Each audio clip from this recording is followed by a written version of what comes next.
বিজ্ঞাপন অভিনয় করতে অনুমতি নিয়েছিলেন। পিজিটি হিসেবে ৮০% উপস্থিতি রয়েছে।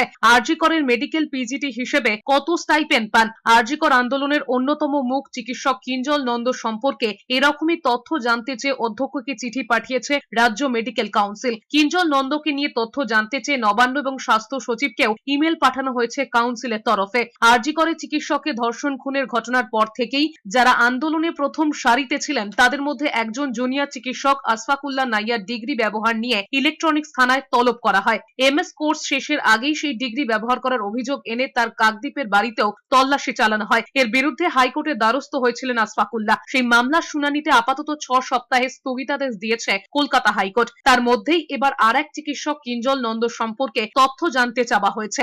এই কদিনে আমরা মেডিকেল কাউন্সিলের যাদের নামে যা অভিযোগ করেছিলাম, বিশেষ করে সন্দীপ ঘোষ, যার নামে এরকম একটা হেনিয়াস ক্রাইমের অভিযোগ, আর্থিক দুর্নীতির অভিযোগ এবং এত অভিযোগ, সেই বিষয়ে মেডিকেল কাউন্সিল কি পদক্ষেপ নিয়েছিলেন সেটা আমরা জানি এবং এখনো কি নিয়েছেন সেটাও জানি। আশফাকের পরে অবভিয়াসলি আমাদের কাউকে না কাউকেই তো নিতে হতো। সব থেকে সহজ আমাকে নেওয়া।